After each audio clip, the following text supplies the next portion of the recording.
अर्धनी तुमचा दास, त्याची आस पुरवावी. तुमचा अनुग्रह लाधलो, पावन झालो चराचरी. श्री भगवान उवाच. इमं विवस्वते योगं, प्रोक्तवानहमव्ययं. विवस्वान्मनवे प्राह, मनोरिक्ष्वाकवे ब्रवीत. ज्ञानोबारायांच्या ज्ञानेश्वरीच्या 4थ्या अध्यायाला आपण प्रारंभ केलेला आहे आणि या 4थ्या अध्यायावर चिंतन करत असताना आपण पाहिलेलं आहे की ज्ञानोबारायांनी श्रीमद भगवद्गीतेचं कसं वर्णन केलेलं आहे. अर्जुनाचं भाग्य असेल, भगवंताचं अर्जुनावर कसं प्रेम आहे, याचं चिंतन आपण मागील काही दिवसापासून करत आहोत. ते आपलं पूर्ण झालेलं आहे. या ठिकाणी 4थ्या अध्यायाच्या 15 ओव्यांचं आपण चिंतन पूर्ण केलेलं आहे. पहिल्या 15 ओव्याचं, त्या 15 ओव्यामध्ये ज्ञानोबारायांनी काय सांगितलेलं आहे याचा विचार आपण संक्षेपाने म्हणा, विस्ताराने म्हणा केलेला आहे. आता आपल्याला पुढं जायचं आहे. मागचं जे झालेलं आहे चिंतन 15 ओव्यांचं, ते चिंतन तुमच्या सर्वांच्या लक्षात आलेलंच असेल असं आपण गृहीत धरू, है ना. काही आहे का विषय लक्षात आलेला नाही? आहे का काही? आलं ना सगळं लक्षात? हो तर म्हणा. आलं का लक्षात? हो हो. तुमचं लक्षात जर आलं असेल तर तुम्हाला प्रश्न विचारल्यावर उत्तर द्यायला यायला पाहिजे, है ना. विचारू का मग? मी विचारणारच आहे, उत्तर देण्याचा प्रयत्न करा. ज्ञानोबाराय पहिल्या ओळीमध्ये म्हणतात, आजी श्रवणेंद्रिया पाहले, जे येणे गीता निधान देखिले.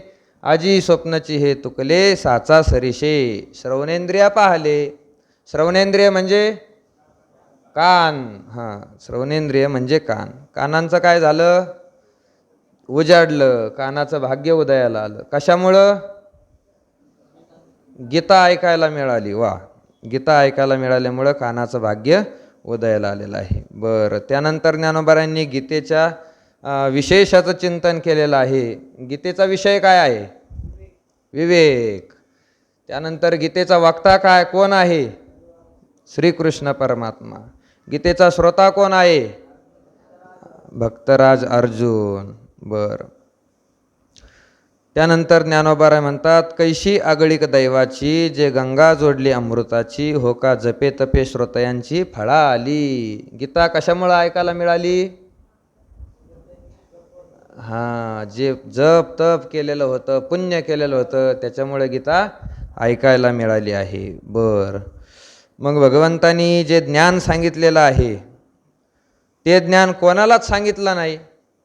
अर्जुन सोडून दुसऱ्या कोणालाच सांगितलं नाही. मग दुसरे कोणमध्ये कोण कोण येतात? कोणाला सांगितलं नाही?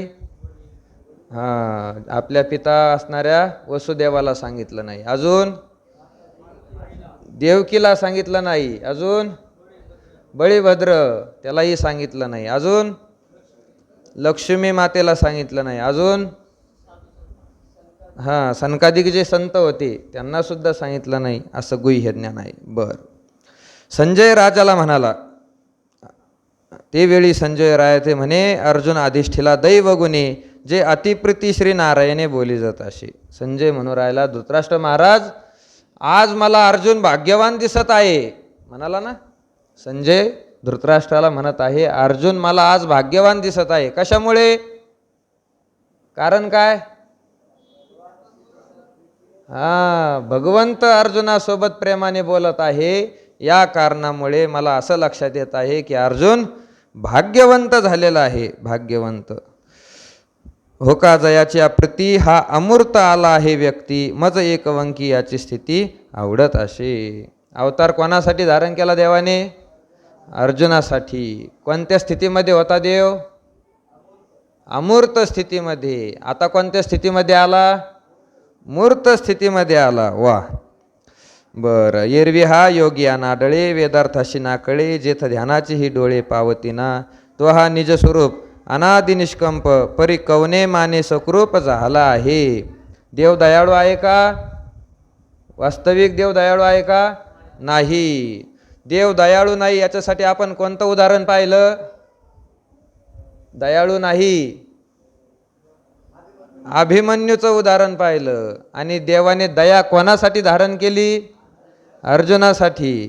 त्याच्यासाठी कोणतं उदाहरण पाहिलं?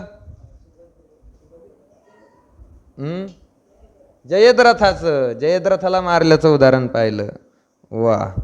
हा त्रैलोक्यपटाची घडी, आकाराची पैलथडी, कैसा याची आवडी आवरला असे. याचा सरळ सरळ अर्थ आहे.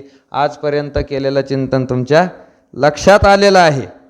सरळ आहे ना. प्रश्न विचारले, तुम्ही उत्तर देता म्हणजे तुमच्या लक्षात आलेलं आहे. आजपर्यंत जेवढी काही बडबड केली ती सगळी सार्थक झालेली आहे. आता आपल्याला पुढं चिंतन करायचं आहे. फार सुंदर आहे. असंच बारीक बारीक लक्ष देऊन ऐकायचं. आपल्या लक्षात राहिलं पाहिजे, चिंतन घडलं पाहिजे. पुढं आता गीतेचा श्लोक सुरू होत आहे. श्री भगवान वाच. इमं विवस्वते योगम प्रोक्तवान हमव्ययम विवस्वान मनवे प्राह मनोरिक्ष्वा कवे ब्रवीत. भगवान सांगतात, अहम म्हणजे मी, इमं अव्ययम योगम हा अविनाशी असा असलेला योग म्हणजे ज्ञान, विवस्वते प्रोक्तवान अगोदर सूर्याला सांगितला, विवस्वान मनवे प्राह सूर्याने तो मनु ऋषीला सांगितला, आणि मनु इक्ष्वाकवे अब्रवीत मनु ऋषींनी तो इक्ष्वाकुला सांगितला. हा अविनाशी योग कसा चालत आलेला आहे, ही परंपरा कशी चालत आलेली आहे, हे भगवान स्पष्ट करत आहे. संप्रदायामध्ये सुद्धा परंपरेला फार महत्त्व आहे. कोणतीही असो, परंपरेला महत्त्व असतं. परंपरेने चालत आलेली गोष्ट ही दृढ होत असते. जी गोष्ट नवीन सुरू झालेली आहे तिच्याविषयी मनुष्याला कळवळा नसतो, पण जी गोष्ट परंपरेने आलेली आहे त्या गोष्टीविषयी आपल्याला कळवळा असतो, प्रेम असतं. घरामध्ये असं असतं, कधी कधी एखादी वस्तू आपल्या घरामध्ये अशी असते की ती परंपरेने आपल्या घरामध्ये चालत आलेली आहे. आपल्या देवघरातील एखादा देव असेल, 4-5 पिढ्यापासून तो देव आपल्या घरामध्ये आहे, त्याच्याविषयी मनुष्याला कळवळा वाटतो, प्रेम वाटतं. दुसऱ्या वस्तू हरवल्या तरी काही वाटत नाही. कितीही महागड्या वस्तू असू द्या, त्या हरवल्या, चोराने नेल्या, सोनं नेलं, काही वाटत नाही. पण तोच जर आपला एखादा देव असेल, रंगनाथाची मूर्ती असेल, 4-5 पिढ्यापासून आपल्या घराण्यात जपून ठेवलेली असेल, तो जर हरवला, चोरी गेला, मनुष्याला करमत नाही. म्हणजे जी वस्तू परंपरेने आलेली आहे त्या वस्तूविषयी आपल्या अंतःकरणामध्ये कळवळा असतो. परंपरेला अतिशय महत्त्व आहे. आपल्या संप्रदायामध्ये सुद्धा अतिशय महत्त्व दिलेलं आहे परंपरेला. तुकोबारा म्हणतात, माझ्या वडिलांची मिराशिगा देवा, तुझी चरण सेवा पांडुरंगा, उपवास पारणी राखिला दारवंटा, केला भोगवटा आम्हा लागी. देवा, तुझी जी पूजा आहे ती आज सुरू केली का? आजची पूजा नाही आमच्या घराण्यामध्ये, माझ्या वडिलांची मिराशी तुझी पूजा करणं ही आमच्या घराण्यामध्ये वतनदारी झालेली आहे. तुकोबारायांनी नवीन पांडुरंगाची मूर्ती स्थापना नाही केली देहूला, त्यांच्या घराण्यामध्ये ती मूर्ती होती. विश्वंभर बाबांनी तपश्चर्या करून, साधना करून, वारी करून भगवंताला प्रसन्न करून घेतलं. आपण कथा पाहिली मागं. भगवंत त्यांच्या आंब्याच्या वनामध्ये आले, दिंडी नेली, त्या ठिकाणी भगवंताच्या मूर्ती आणल्या आणि प्राणप्रतिष्ठा केली विश्वंभर बाबा. तेव्हापासून सुरू घराण्यामध्ये होती पूजा. सहज वडिला होती सेवा, म्हणून पूजितो या देवा. तुकोबारा म्हणतात, देवाची पूजा का करतो? सहज वडिला होती सेवा, आमच्या घराण्यामध्ये चालत आलेली आहे. याती शूद्र वैश्य केला व्यवसाव, आधी तो हा देव कुळपूज्य. आमच्या घराण्यामध्ये हा देव कुळपूज्य, संपूर्ण कुळापासून चालत आलेला आहे. परंपरेला अतिशय महत्त्व असतं. या ठिकाणी पंढरपुरामध्ये सुद्धा केवढ्या परंपरा आहे. फडकरी परंपरा, नामदेवरायांची परंपरा असेल, या ठिकाणी कबीर महाराजांची परंपरा आहे, देहूकर, वास्कर, आजरेकर, किती किती किती परंपरा आहे. कशामुळे यांना मोठेपण आलेलं आहे? परंपरा आहे. त्यांच्या वाडवडिलांनी, जुने जे काही मंडळी होते त्या सर्वांनी या परंपरा जपलेल्या आहे. महत्त्व असतं परंपरेला. तशी ज्ञानाचीही एक परंपरा असते. ज्ञानाची एक परंपरा असते. आपल्याकडं आलेलं जे ज्ञान आहे ते ज्ञान कोणापासून आलं, कसं आलेलं आहे, यालाही फार किंमत असते. तुकोबारायांना ज्यावेळेस त्यांच्या गुरूंनी साक्षात्कार दिला, बाबाजी चैतन्य, आणि साक्षात्कार दिल्यानंतर मंत्र दिला रामकृष्ण हरी, बाबाजी आपुले सांगितले नाम, मंत्र दिला रामकृष्ण हरी मंत्र दिला, स्वतःचं नाव सांगितलं, मी बाबाजी चैतन्य आहे. पण तेवढ्यावर थांबले नाही. नुसतं स्वतःचं नाव नाही सांगितलं, संपूर्ण परंपरेचं नाव सांगितलं. आपली परंपरा कुठून आलेली आहे? राघव चैतन्य, केशव चैतन्य, सांगितली खून मालिकेची. नंतर बाबाजी आपुले सांगितले नाम. संपूर्ण परंपरेचं वर्णन केलं. ज्ञानोबारायांनी सुद्धा ज्ञानेश्वरीमध्ये आपल्या परंपरेचं वर्णन केलं. कुठून आलेलं आहे हे ज्ञान? आदिनाथापासून आलं. आदिनाथापासून नवनाथांनी आणलं आणि नवनाथापासून निवृत्तीनाथांना प्राप्त झालं. निवृत्तीनाथांनी ज्ञानोबारायांना दिलं. परंपरेचं हे ज्ञान आहे, आजकाल उत्पन्न झालेलं ज्ञान नाही. जेवढं जुनं असतं तेवढं त्याची किंमत वाढत असते, विशेष असतं. जेवढं जुनं असेल तेवढी त्याची ताकद, त्याची शक्ती, त्याचं जे बल, सामर्थ्य आहे, योग्यता आहे ती वाढत जाते. जुन्याला किंमत आहे. आपल्याकडं सुद्धा आहे ना, शुद्ध गावरान गाईचं तूप असेल, त्याच्यामध्ये विशेषच शक्ती आहे. शुद्ध गावरान गाईचं तूप. तिथंच पंढरपुरामध्ये एका महाराजांनी आम्हाला सांगितलं होतं की गाईचं जर तूप असेल, शुद्ध गावरान गाईचं, ते तूप एका डबीमध्ये भरून त्याला सांभाळायचं, 20 वर्ष सांभाळायचं त्याला. तेच तूप 20 वर्ष सांभाळून ठेवायचं. त्याला 20 वर्ष पूर्ण झाले की त्याच्यामध्ये एक शक्ती येत असते. ज्या माणसाला मोतीबिंदू झाला डोळ्यामध्ये, नेत्रबिंदू, पडद्याच्या आड ते बावले आलेले आहे, त्या माणसाला ऑपरेशन करण्यासाठी 2-2, 4-4 लाख रुपये लागतात. पण ते 20 वर्षाचं तूप जर असेल, त्याचा नुसता एक थेंब डोळ्यात टाकला, मोतीबिंदू जळून जातो, पूर्ण स्पष्ट दिसायला लागतं. असे अनुभव आहेत त्यांचे. आहे एका महाराजांकडे. तर त्यांनी सांगितलं होतं, काही काही पेशंट होते, त्यांना डॉक्टरने 3-3, 4-4 लाख रुपये सांगितले ऑपरेशन करण्याचे. त्या पेशंटला फुकट दिलं, एक थेंब डोळ्यात टाकला, नीट झाले. कशामुळं झालं हे? तुपामुळं झालं का? नुसतं तुपामुळं नाही झालं. तुम्ही जर आज तूप तयार केलं, ते डोळ्यात टाकतात, त्याने मोतीबिंदू वाढन. तुपामुळं नाही झालं. ते तूप जेवढं जुनं झालं त्याच्यामध्ये शक्ती झाली. गाईचं गोमूत्र असेल, जेवढं जुनं होईल तेवढी त्याच्यामधली शक्ती उत्तरोत्तर वाढत जात असते.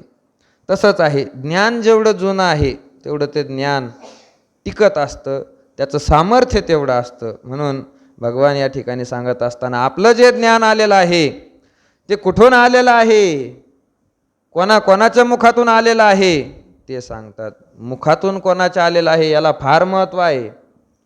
कोणाच्या मुखातून आपण ज्ञान श्रवण केलेलं आहे याला फार महत्त्व आहे. तुकोबाराय म्हणतात, तुम्हाला चांगलं व्हावं वाटत असेल, आपलं कल्याण व्हावं वाटत असेल तर तुम्ही श्रवण करा.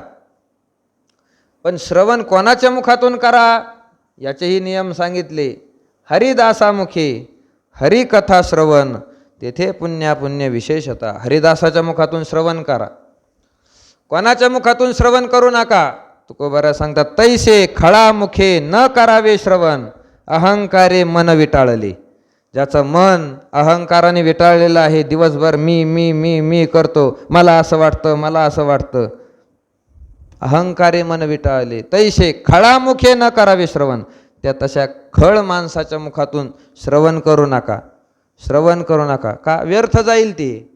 तुमचा वेळही व्यर्थ जाईल, ऐकलेलं ज्ञानही व्यर्थ जाईल. कोणाच्या मुखातून आलं यालाही फार महत्त्व आहे. तो सिद्ध पुरुष असावा.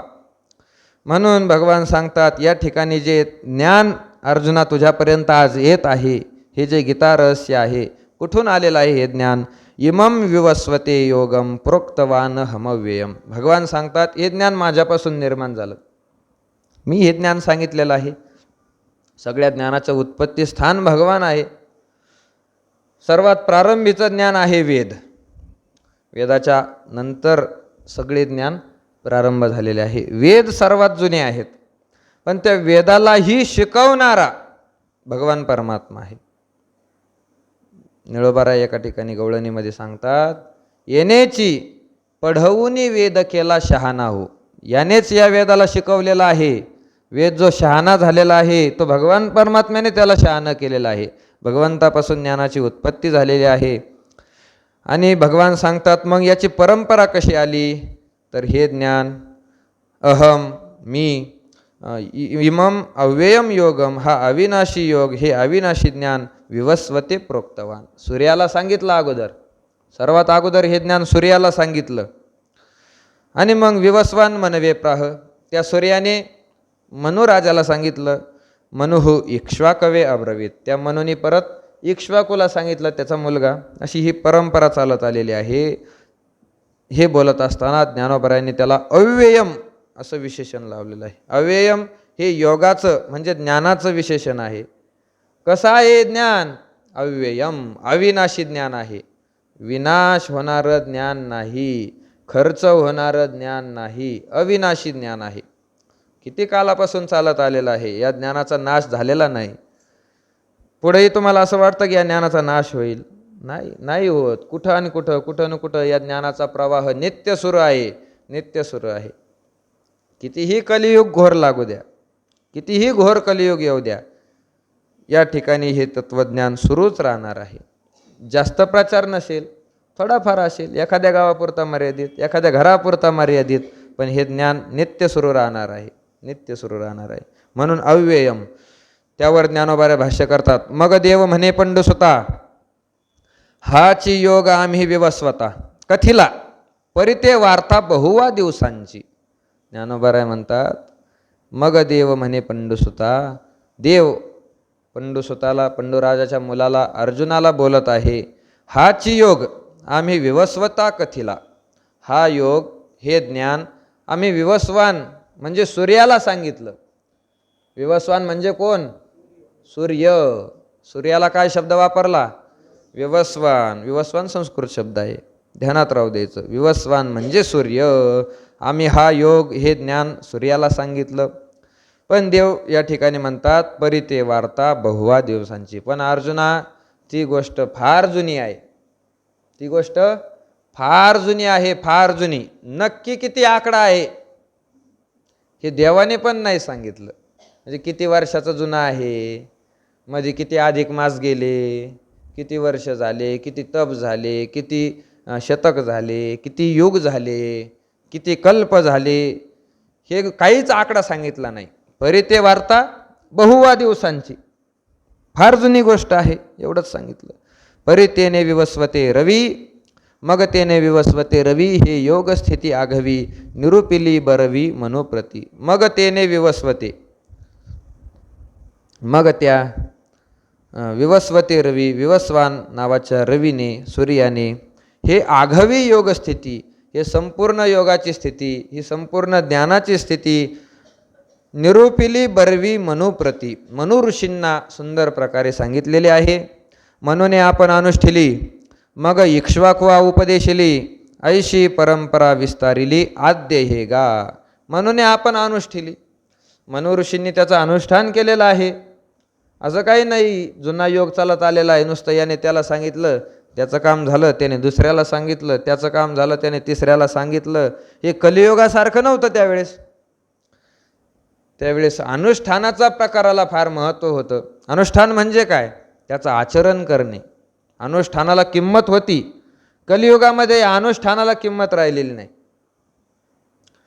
कलियुगामध्ये आता एवढंच झालेलं आहे, नुसतं ऐकायचं, ऐकून दुसऱ्याला सांगायचं, ऐकून दुसऱ्या. तुकोबारा एका ठिकाणी म्हणतात, परिसे एक सांगे अंगा धुळीही न लागे. कलियुगातले मंडळी काय करतात? परिसे म्हणजे ऐकतात, चांगल्या प्रकारे ऐकून घेतात. या प्रवचनाला जाय, त्या प्रवचनाला जाय, त्या प्रवचनाला जाय, सकाळी जाय, संध्याकाळी जाय, सुंदर प्रकारे ऐकतात. परिसे एक सांगे ऐकल्यानंतर काय करतात ते सांगतात सुद्धा, नुसतं आपल्यापुरतं मर्यादित ठेवीत नाही, दुसऱ्याला सांगतात. ते कलियुगातले मंडळी ऐकून सांगतात, दुसऱ्याला सांगत राहतात, प्रवचनही करतात, कीर्तन करतात, भागवत रामायण कथा पोथी सांगणं सगळं करतात. पण तुकोबराय खेद व्यक्त करतात, अंगात धुळीही न लगे. ते ऐकलं का त्याची धूळसुद्धा आपल्या शरीराला लागू देत नाही, धूळसुद्धा लागू देत नाही, तिकडच्या तिकडंच. म्हणजे जे ऐकायचं आहे ते ऐकून मनामध्ये साठवायचं, मनामधून परत मग दुसऱ्याला सांगायचं असं काही नाही. ते ऐकून ते कानातच राहू द्यायचं, त्याला खाली उतरू द्यायचं नाही, खाली नाही उतरू द्यायचं, कानामध्येच ठेवायचं. ज्यावेळेस योग येईल त्यावेळेस कानातलं तोंडात आणायचं, सांगून द्यायचं, आपण मोकळे. असं कलियुगामधली स्थिती आहे. त्यावेळेस तसं नव्हतं. अनुष्ठानाला फार किंमत होती. ऐकलं की ते ऐकलेलं मनामध्ये भरून घ्यायचं आणि मनामध्ये भरून घेतल्यानंतर त्याचं अनुष्ठान करायचं. हाच तर अर्जुनाचा विशेष आहे. आणि भक्तराज किरीटी परिसत असे, या ग्रंथाचा श्रोता कसा श्रेष्ठ आहे, अर्जुन श्रेष्ठ आहे, याचं चिंतन करताना आपलं चिंतन झालेलं आहे. अर्जुनामध्ये काय विशेष होता, देव स्वतःच्या तोंडाने सांगतात, अर्जुना तू परिसशी, परिस्वनी अनुष्ठिशी. अर्जुना तू ऐकून सोडून देणार यातला नाही, तो ऐकतो अगोदर आणि ऐकल्यानंतर आपल्या मनामध्ये भरून त्याचं अनुष्ठान करतो. देव स्वतः म्हणतात. त्यामुळे अर्जुन श्रेष्ठ श्रोता आहे. तो ऐकून घेत होता आणि त्याचं अनुष्ठान करत होता. म्हणून त्या काळामध्ये अनुष्ठानाला फार विशेष महत्त्व होतं.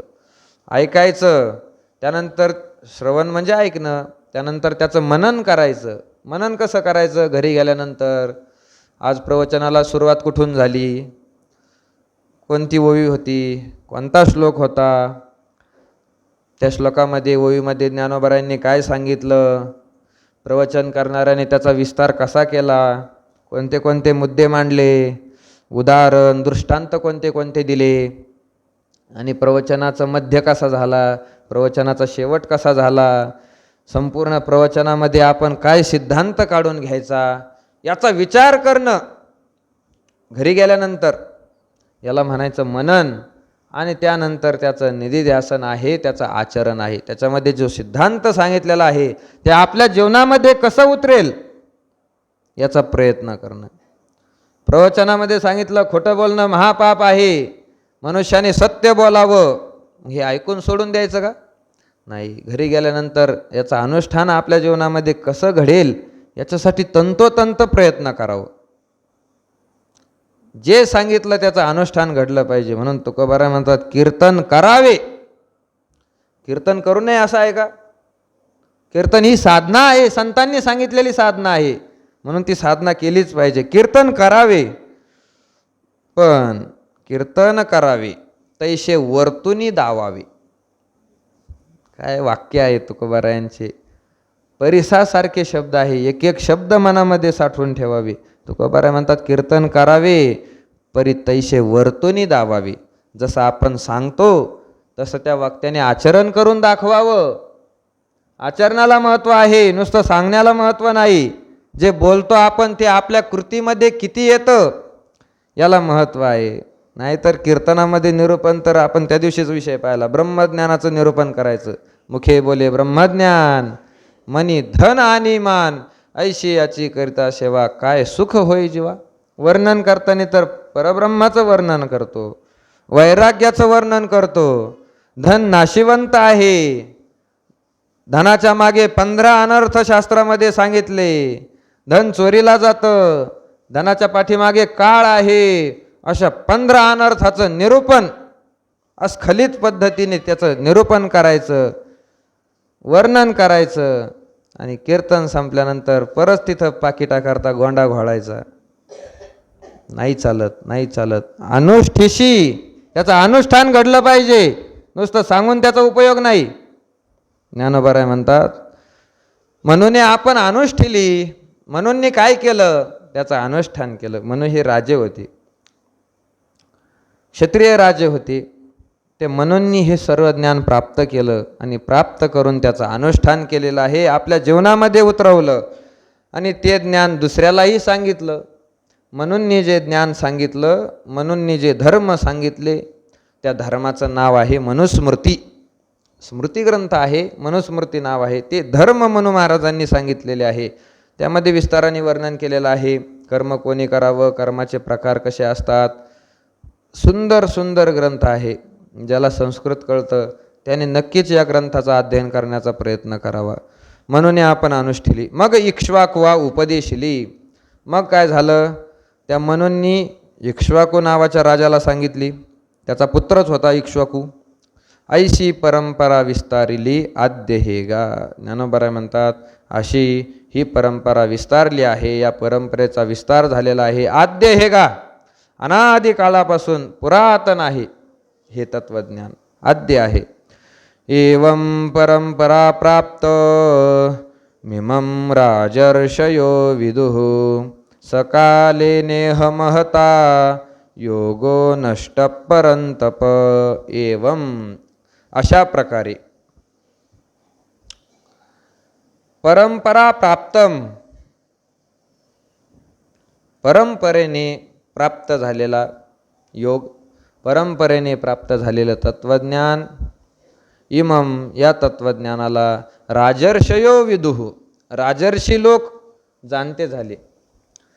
ऋषी विदुः असं नाही म्हटलं, राजर्षय विदुः, राजर्षींनी त्याचं ज्ञान घेतलेलं आहे. सगळेच राजर्षी होते.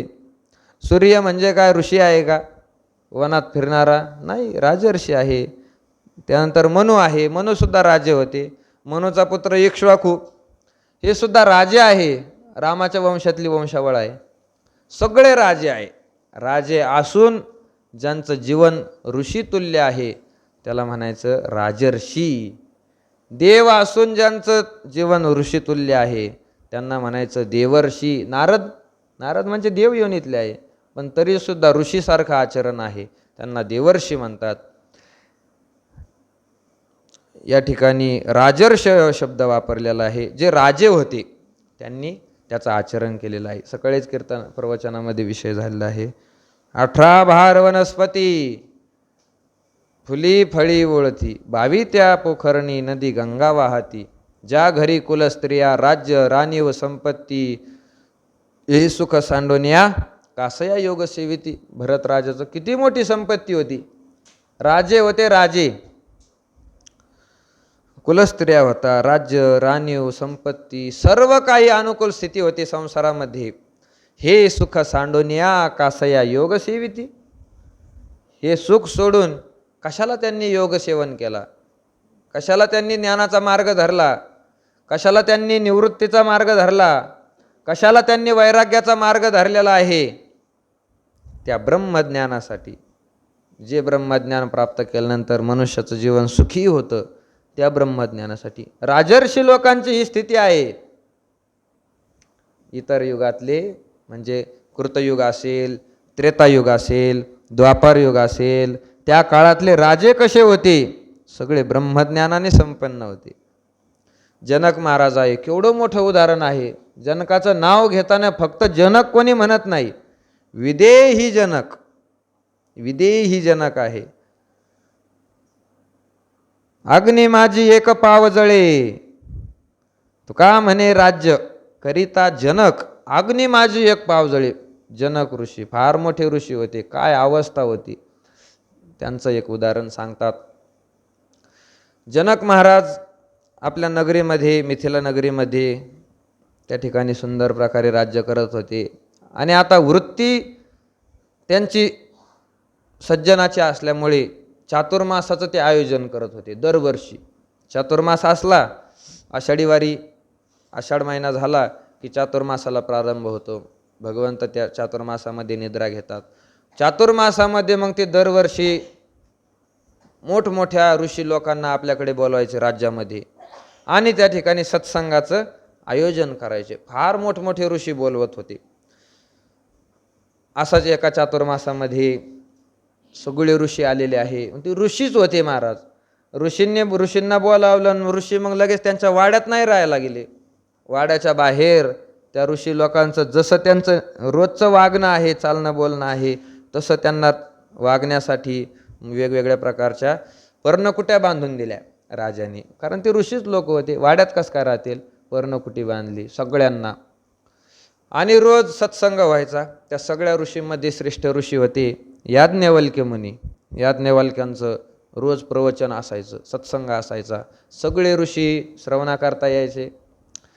राजा असल्यामुळे जनक राजाला बाजूला आसन टाकलेलं असायचं, त्या आसनावर यायचे आणि तेही श्रवण करायचे. पण असं होत होतं, आता राजा असल्यामुळे काहीतरी त्यांच्या मागे व्याप असेल, काहीतरी कर्म असेल, मग त्यांना प्रवचनाला येण्यासाठी थोडा उशीर व्हायचा. आणि बाकीचे साधू लोक वेळेवर येऊन बसतात, त्यांना काय कामधंदेच नाही, वेळेवर येणारच ना. ज्याला कामधंदे आहे त्याचं मग वेळेवर येणं होत नाही. लोक म्हणतात असं की ज्याला काही कामधंदे आहे त्याचं वेळेवर येणं होत नाही. पण मग ते ऋषी लोक होते, त्यांना काय दिवसभर देवाचं चिंतनच करायचं, काय तिकडे कुटीत बसले काय, इकडे येऊन बसले काय, ते वेळेवर हजर व्हायचे. आणि जनक राजा मात्र उशिरा यायचे. आणि होत असं होतं की याज्ञवल्क्य ऋषी राजे आल्याशिवाय प्रवचन सुरू करीत नव्हते. ज्यावेळेस जनक राजे येतील त्यावेळेस प्रवचन सुरू करायचं. मग त्यांना 10 मिनटं उशीर हो का अर्धा तास उशीर हो, साधू लोक तसेच बसलेले, ऋषी लोक. जनक राजे आले की प्रवचन सुरू करायचे. आता 2 दिवस झाले, 4 दिवस झाले, 8 दिवस झाले, केलं त्यांनी सहन. त्यांचं विशेष असतं महाराज, ते साधू लोकांना सहन होत नाही, अजिबात सहन होत नाही. त्यांच्याकडे ती सहन करण्याची प्रवृत्तीच नसते, अजिबात नाही. आपल्याला सहन झालं नाही ते निघून जातील, कुठं डोंगरात जातील, वनात जातील, कुठं जातील, त्यांना सहन होत नाही, सहन करण्याची शक्ती नसते. मग ती 4-8 दिवस कसतरी त्यांनी ऋषी मोठे आहे म्हणून केलं व सहन. आता रोजच कसं करायचं, त्यांनाही वाटायचं ना आपण श्रेष्ठ आहोत, ऋषी आहोत, घरादाराचा त्याग केला, सगळं काही सोडून या ठिकाणी आलेलो आहोत, चातुर्मासाला भगवंताचं चिंतन करणारे आहोत, आपण या ठिकाणी आलो ना, मग प्रवचन सुरू करायला पाहिजे. हे राजे येण्याची वाट पाहतात. आता काही केलं तर तो राजा आहे, संसारी मनुष्य आहे, त्याच्यासाठी कुठं थांबत असतात का. त्यांच्या मनामध्ये प्रश्न पडायचा. 2-4-8 दिवस त्यांनी कसं तरी सहन केलं. आणि एक दिवस ते याज्ञवल्क्यांना बोललेच, महाराज प्रवचन सुरू का करत नाही. त्यांनी सांगितलं राजा अजून आला नाही. सांगितलं आम्ही आलो ना, आम्हाला ऐकण्याची इच्छा आहे ना, आम्ही ऋषी आहोत ना, त्या सांसारिक माणसासाठी तुम्ही कशाला थांबले, आम्ही आलो, प्रवचन सुरू करा. त्यांच्यासाठी थांबण्याची काही गरज नाही. ते तुम्हाला काही देतात काय, राजे आहे म्हटल्यावर तुम्ही थांबता, तसं काही नाही. याज्ञवल्क्य विरक्त होते, का सुरू करत नाही. आता याज्ञवल्क्यांना वाटलं आपण जनक राजाचा अधिकार यांना सांगावा, ते यांना पटणार नाही. तिकडच्या लोकांच्या डोक्यात तेवढंच असतं, ज्याच्या अंगावर भगवे कपडे तो संन्यासी आहे, तो फार मोठा साधू आहे, तो संतच झालेला आहे. कपड्यावरून संताची परीक्षा करतात. तुम्ही पहा अजूनसुद्धा उत्तर प्रदेश, उत्तर भागामध्ये जर आपले लोक जर गेले, धोतर कपडे घालून जर गेले, तो ब्रह्मचारी जरी असला तरी त्या लोकांना वाटतं हे संसारी लोक आहे. आणि भगवे कपडे घालून एखादा गृहस्थ जरी गेला तरी त्यांना वाटतं हे ब्रह्मचारी संन्यासी आहे, संत आहे. कपड्यावरून परीक्षा करतात. मग याज्ञवल्क्यांना वाटलं आपण यांना किती जरी सांगितलं तरी या लोकांच्या डोक्यात बसणार नाही, आपण यांना काहीतरी चमत्कार घडवूनच सांगून देऊ. याज्ञवल्क्यांनी त्याचा निश्चयच केला, या साधू लोकांना दाखवूनच द्यायचं जनक राजांची काय शक्ती आहे. नेहमीच्या प्रमाणे जनक राजे आले, प्रवचन सुरू केलं. अर्ध प्रवचन झालं. आता महाराज ते जनक राजे होते, प्रवचन अर्ध झालेलं आहे, तल्लीन झालेले होते प्रवचनामध्ये. याज्ञवल्क्य योगाने शक्ती होती त्यांच्या ठिकाणी आलेली, सामर्थ्य होतं. योगाने त्यांनी अग्नी प्रगट केला, नगरीमध्येच अग्नी प्रगट केला. सगळीकडे अग्नी लागला, पेटली नगरी, सगळी नगरी पेटलेली आहे. एक मनुष्य आला सांगायला प्रवचनामध्येच, महाराज महाराज महाराज महाराज. कशाचं महाराज, ते जनक राजे कथेमध्ये त्यांचं देहभान विसरलेलं. नगरी पेटली, नगरी पेटली, नगरी पेटली, हळूहळू अग्नी आपल्याकडे येत आहे. तर साधू लोकांना सांगितलं तुमच्या झोपड्या पेटल्या. साधू लोकांनी ऐकलं, आपल्याला ज्या पर्णकुट्या बांधून दिल्या त्या पेटलेल्या आहेत. त्यांनी नुसतं ऐकलं, ते दिलं प्रवचन सोडून, सगळेचे सगळे पळून गेले. कशासाठी पळाले, ते पर्णकुट्या पेटल्या. मग त्याच्यामधलं आपलं काय जे दक्षिणा ठेवलेली होती ती दक्षिणा आणायची.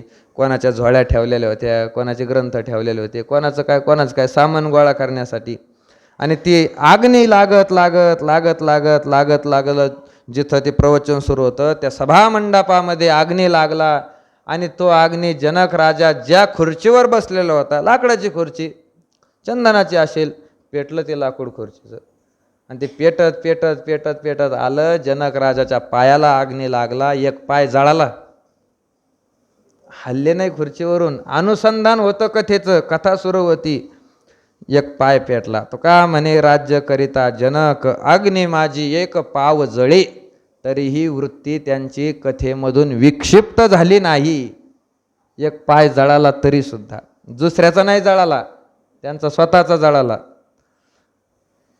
आणि मग ते साधू लोकांना आपोआप कळलं. ते परत फिरून आले पण नाही, त्यांना विचारलं नाही तुम्ही कशामुळे प्रवचन उशिरा सुरू करता, नाही ऐकलं त्यांनी. त्यांना कळून आलं की आपण एवढे संसार सोडून आलो, या ठिकाणी घरदार सोडले, सगळं केलं, आणि आपली आसक्ती ते पर्णकुटेमध्ये गुंतली, त्याच्यात ठेवलेल्या दक्षिणेमध्ये गुंतली. कथा सोडून आपण गेलो पळून. पण ज्याला आपण संसारी म्हणत होतो, बायका पोरांचा सांभाळ करणारा म्हणत होतो, राज्य करणारा म्हणत होतो, तो जनक राजा खरंच विदेही महात्मा आहे. देह जळाला पण त्यांनी प्रवचनामधून उठले नाही, कथेचा सत्संगाचा त्याग केला नाही. याला म्हणायचं राजर्षी, याला म्हणायचं राजर्षी. राज्य करत असताना जीवन ऋषीसारखं आहे, तो राजर्षी आहे. आताचे राज्य करणाऱ्याचं काय आहे, ऋषी. आताचे ऋषी सारखे राहिले नाही, राज्य करणाऱ्याचा तर संबंधच येत नाही. आता जे ऋषी आहे, संत साधू म्हणतात ज्यांना, ह भ प हरिभक्तपरायण महाराज मंडळी, कीर्तनकार, कथावाचक, त्यांची स्थिती ऋषीसारखी राहिली नाही. बाकीच्याचं काय आहे, बाकीच्याच आहे. खरंच आहे महाराज, जुने जे महाराज मंडळी होते, खरंच ऋषीसारखं त्यांचं जीवन होतं. काय ऋषीसारखं जीवन होतं. आमच्या तिकडचे खानदेशचे आहेत, जगन्नाथ महाराज खानदेशकर म्हणून त्यांची प्रसिद्धी आहे, फार मोठे. पण त्यांची दिंडी आषाढी कार्तिकीला पंढरपुरामध्ये यायची. आणि मग ते आता शेजारी पाजारी सगळी दिंडीमध्ये जे लोक होते, त्या लोकांना वाटायचं आपल्याला राहण्यासाठी इथं पंढरपुरामध्ये काहीतरी व्यवस्था असावी, काहीतरी व्यवस्था असावी. पण महाराजांचा स्वभाव जरा तसा नव्हता, वैराग्यवान होते. पण सगळे मिळून एक दिवस म्हटले, महाराज आपले दिंडी इथं थांबण्यासाठी आपल्याला काहीतरी निवारा पाहिजे. आषाढीला आपण आलो, एवढे मोठे लोक सोबत असतात, काहीतरी एखादा मठ आपल्याला असला पाहिजे. आणि त्या मठासाठी आपल्याला जागा घ्यायची आहे. लोकांनी पैसे तयार केले, तुम्ही फक्त होकार द्या जागा घ्यायची म्हणून, जागा द्यायची म्हणून. ते जगन्नाथ महाराजांनी एक प्रमाण सांगितलं, या वैष्णवांशी वाळवंट जागरणाशी दिधले. त्यांनी सांगितलं, भगवंताने एवढं मोठं वाळवंट कोणाला दिलेलं आहे, आपल्यालाच आहे, आपल्यालाच आहे. वारकरी कसा असावा, त्याने दशमेला उतरावं, चंद्रभागेचं स्नान करावं, आणि तिथंच कथा कीर्तन प्रवचन करावं वाळवंटामध्ये. त्याला काय करायचं, मठ नसू नये असं काही नाही. पण ती त्यांचा एक स्वभाव, वृत्ती, विरक्त. जुने जे मंडळी होते, ऋषीसारखं त्यांचं जीवन असायचं, परमार्थी सेवेसाठी त्यांचं जीवन झिजायचं. त्या काळातले राजे लोक सुद्धा ऋषीसारखे होते. म्हणून त्या राजर्षांनी हे जाणून घेतलेलं आहे. स काले नेह महता योगो नष्ट परंतप. परंतप म्हणजे हे अर्जुनाचे जे अनेक नाव आहे, त्या नावामध्ये परंतप हे नाव आहे. परंतप शब्दाचा अर्थ होतो शत्रूला ताप देणारा. अर्जुनाचा जो शत्रू आहे, अर्जुन काय करतो, ते शत्रूला ताप देतो. कशाच्या माध्यमातून देतो, युद्धाच्या माध्यमातून देतो, बोलण्याच्या माध्यमातून देतो, शस्त्राच्या माध्यमातून देतो. शत्रूला ताप देणार आहे. म्हणून भगवंतांनी सांगितलं, परंतप हे शत्रूला ताप देणारे अर्जुना, सहयोग तो योग म्हणजे ते ज्ञान, महता कालेन इह नष्ट, फार मोठ्या काळामुळे या कलियुगामध्ये नष्ट झालेलं आहे. जुनी परंपरा चालत आलेली आहे, फार मोठी परंपरा चालत आली. पण मग अर्जुनाने असं विचारलं असेल, भगवंता ही परंपरा एवढी जुनी चालत आली, तू सूर्याला सांगितलं, सूर्याने त्याला सांगितलं, त्याने त्याला सांगितलं, त्याने त्याला सांगितलं, एवढी परंपरा चालत आलेली आहे, मग याला गुह्य का म्हटलं.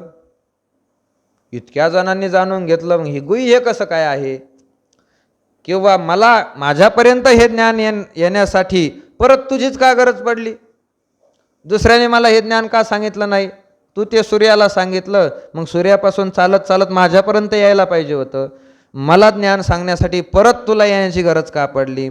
भगवान सांगतात महता कालेन नष्ट, ते जे ज्ञान होतं ते मधल्या काळामुळे नष्ट झालेलं आहे. महता कालेन, फार मोठा काळमध्ये निघून गेला आणि ते निघून गेल्यामुळे ते नष्ट नाही झालं, पण लोपल्यासारखं झालं, लोपल्यासारखं झालं ते ज्ञान. असं होतं कधी कधी, फार मोठा जर काळ गेला तर काही काही गोष्टी जवळजवळ नष्ट झाल्यासारख्या होतात. तो काळाचा फरक आहे. त्या काळामध्ये त्या वस्तूचा त्या गोष्टीचा उपयोग झाला नाही की जवळजवळ ती वस्तू नष्ट झाल्यासारखी होती, जवळजवळ नष्ट झाल्यासारखी होती. पहिल्या काळामध्ये ते काही काही रोग होते, आता ते रोगच कुठं दिसत नाही. ते माकड गुन्ह्या चिकन गुन्ह्या काहीतरी म्हणत होते, आता दिसतच नाही ते कुठं, कोणाला होतच नाही ते रोग. बरेच रोग आहे ते नष्ट झाल्यासारखे झाले, आता झाले नष्ट झाल्यासारखे. ते देवी येत होत्या, त्याला काही भागामध्ये कन्या यायच्या म्हणत होते, सगळ्या अंगाला फोडं फोडं यायचे, त्याच्यामधून पू बाहेर निघायचा, देवी म्हणत होते. काही भागात त्याला कन्या येणं म्हणत होते. ते पण आता राहिलं नाही, पहिलं राहायचं होते, कोणाला कोणाला प्रत्येकाला आयुष्यामध्ये एकदा तरी होतच होतं. आता नाही दिसत ते कुठं, लोपलं ते, मधल्या काळात गेलं ते, नाही राहिलं. नवीन रोग येतात. आता कोरोना आला, कोरोनाचा वाना होता, काही काही नवीन उत्पन्न होतात आणि जुन्या गोष्टी हळूहळू हळूहळू हळूहळू नष्ट होत चालतात. अजून आहे, पण अजून 5-50 वर्षाने बघा तुम्हाला जातं कुठं पाहायला दिसणार नाही. दिसेल का? आता दिसतं पण त्याचा उपयोग नाही. जेवढं जुनं आहे कोणाच्या घरी आहे तेवढं राहिले. इथून पुढच्या काळामध्ये ते जाते दिसणार नाही. ते मसाला वाटण्याचे पाटे वरोटे ते पण आता काही काळानंतर दिसणार नाही. शेतातला बळीराम किती दिवस राहणार आहे, नाही दिसणार, आताच नाही. ते ट्रॅक्टर आल्यापासून सगळंच गेलेलं आहे. म्हणजे काल गेला की काही वस्तू नष्ट होत असतात. ज्ञानाचंही तसंच आहे, मधल्या काळामुळे ते नष्ट होऊन जात असतात. महाराज ते नामदेवराय असेल, नामदेवरायांनी शतकोटी अभंग लिहिण्याची प्रतिज्ञा केली आणि ती प्रतिज्ञा करत असताना ज्ञानोबारायांनी जवळजवळ 94 कोटी अभंग लिहून पूर्ण केले. सगळ्या घरातल्या मंडळींनी, एकट्या जनाबाईंनी 12 कोटी अभंग लिहिले. एकट्या जनाबाईंनी 12 कोटी अभंग लिहिले. आज किती शिल्लक आहे? 350 फक्त. 12 कोटी कुठं राहिले आणि 350 कुठं राहिले? कुठं गेले हे? मधल्या काळात नष्ट झाले, मधल्या काळात लोपल्या गेले. त्यानंतर तुकोबरायांचा असेल, तुकोबरायांनी किती अभंग लिहिले? 5,51,00,000 शेवट, सांगून या साच गेला तुका. 5,51,34,000 अभंगाची रचना तुकोबरायांनी लिहिलेली आहे असं महिपती बाबा म्हणतात. 5,51,34,000 लिहून घ्या. 5,51,34,000 प्रमाण लिहून घ्या. 34,000,000 लक्ष 1,05,00,000 सांगून या साच गेला तुका. 34,000,000 लक्ष 51,05,00,000 सांगून या साच गेला तुका. एवढे मोठे अभंग लिहिले तुकोबरायांनी. आज किती शिल्लक आहे? 4-5 हजार असतील तर 10,000, त्याच्यापेक्षा पुढं नाही. जी संख्या कोटीमध्ये होती ती संख्या आता हजारामध्ये आली. एवढे मोठे कुठे गेले? लोपले. मधला फार मोठा काळ झाला आणि त्या काळामध्ये हे वाङ्मय लोपून गेलं. तसं या ठिकाणी भगवान सांगतात सहयोग तो योग महता कालेन इह नष्ट. फार मोठ्या काळामुळे तो योग ते ज्ञान नष्ट झालं, लोपल्यासारखं झालं. किती मोठा काळमध्ये गेला. आता हे रामाचे पूर्वज आहे. रामाचे पूर्वज म्हणजे त्रेतायुगातले आहे. ते पण त्रेतायुग आताचं नाही. भगवान प्रभू रामचंद्राचा अवतार या त्रेतायुगात झालेला नाही. आपल्या कलियुगाच्या अगोदर द्वापार युग झालं, द्वापार युगाच्या अगोदर त्रेतायुग झालं. म्हणजे त्या त्रेतायुगात भगवान प्रभू रामचंद्राचा अवतार झालेला नाही. अगोदर 2-3 कल्पा अगोदर तो अवतार झालेला आहे. केवढा मोठा काळमध्ये गेला. फार मोठा काळ आहे. नुसतं कलियुगाचं आयुष्य 4,32,000 वर्ष. 4,32,000 वर्ष. 8,64,000 द्वापार युगाचं. त्यानंतर त्रेतायुगाचं 12,96,000 आणि कृतयुगाचं काहीतरी आहे. असं सगळं मिळून ही जी गणना होते ती फार मोठी आहे. एवढा मोठा काळ नुसता एका चतुर्युगाचा आहे, 4 युगाचा. ते कल्पाचा काळ किती असेल? 4 युग मिळून एक महायुग तयार होतं. असे 1,000 महायुग गेले की एक कल्प होतो. तो एक कल्प म्हणजे ब्रह्मदेवाचा फक्त 12 तासाचा दिवस आहे. तेवढाच एक कल्प झाला की ब्रह्मदेवाची 12 तासाची रात्र होते. आणि असं ब्रह्मदेवाला 100 वर्षाचं आयुष्य आहे. आपल्या वर्षानुसार गणित लावा आता. महता कालेन नष्टा, फार मोठा काळ याच्यामध्ये निघून गेलेला आहे. आणि त्या काळाच्या ओघामध्ये हे सगळं ज्ञान नष्ट झालेलं आहे. आताचा आपला जो ब्रह्मदेव आहे ना, आताचा आपला जो ब्रह्मदेव आहे तो किती वर्षाचा आहे सांगता येईल का कोणाला? किती वर्षाचा आहे? शास्त्रामध्ये त्याचा उल्लेख केला आहे. आताच्या ब्रह्मदेवाचे 51वं वर्ष सुरू आहे. कितवं? 51वं वर्ष. अद्य ब्रह्मणो द्वितीय परार्धे, दुसरा परार्ध त्याचा सुरू आहे. श्री श्वेतवाराह कल्पे, आणि श्वेतवाराह नावाचं हे कल्प सुरू आहे. 28तमे कलियुगे, आणि 28वा कलियुग हे सुरू आहे. कली प्रथम चरणे, त्यामध्ये सुद्धा कलियुगामध्ये जे 4 चरण असतात हे पहिलंच चरण कलियुगामध्ये सुरू आहे. आश्चर्य वाटतं महाराज, पहिल्याच चरणामध्ये एवढं मोठं भयंकर पाहायला मिळतं आपल्याला. किती अवघड आहे. लहान लहान लेकरं त्याच्या बापाला मारतात, माणसं असते लहान लहान लेकराला मारतात, स्त्रियांची हत्या होते, लहान लहान मुलीची हत्या होते. कुठं काय रोज काही ना काही घटना ऐकायला येतात. पहिल्याच चरणामध्ये सुरू आहे. अजून किती जायचंय? कलियुग सुरू होऊन फक्त 5,000 वर्ष झाले. 5,128-40 काहीतरी आकडा आहे फक्त. आणि असं कलियुगाचं आयुष्य आहे 4,32,000 वर्ष. म्हणजे जवळजवळ अजून 4,26,000-27,000 वर्ष जायचे कलियुग पूर्ण होण्यासाठी. एवढे वर्ष जायचे. आताची तो एवढं भयंकर आहे, त्यावेळेस कसं असेल? फार भयंकर आहे. म्हणून 28तमे कलियुगे कली प्रथम चरणे बौद्धावतारे भूर्लोके जम्बूद्वीपे भरतखंडे भारतवर्षे महाराष्ट्र राज्ये सोलापूर जनपदे पंढरपूर क्षेत्रे चंद्रभागा नदी तटे कबीर मठे. प्रवचन कुठं सुरू आहे त्याचा संकल्प जर करायचा असेल, ब्राह्मण मंडळी असं सोडतात. त्या ठिकाणी हे सगळं कालाचं वर्णन आलेलं आहे. भगवान सांगतात सकाले नेह महता योगो नष्ट परंतप. हे अर्जुना, ते जे ज्ञान आहे मध्ये फार मोठा काळ गेला आणि ते सगळं लोपल्यासारखं ज्ञान झालेलं आहे. मग माझी अशी इच्छा आहे हे लोपलेलं ज्ञान पुन्हा जागृत व्हायला पाहिजे, पुन्हा पुढच्या पिढीपर्यंत हे ज्ञान गेलं पाहिजे, अशी इच्छा आहे. म्हणून भगवान सांगतात हे ज्ञान मी तुझ्या पुढे, तू योग्य अधिकारी आहे म्हणून प्रगट केलेलं आहे. या श्लोकावर ज्ञानोबांनी काय भाष्य केलेलं आहे, कशा ओव्या घेतलेला आहे, याचंही आपल्याला चिंतन करायचं आहे. ह्या 18 ओव्यापर्यंत आज आपण चिंतन केलं आहे. दुसऱ्या श्लोकाचं चिंतन केलं आहे. उद्यापासून 19व्या ओवीच्या पुढे चिंतन करण्याचा प्रयत्न करू. पुंडलिक वरद हरी विठ्ठल.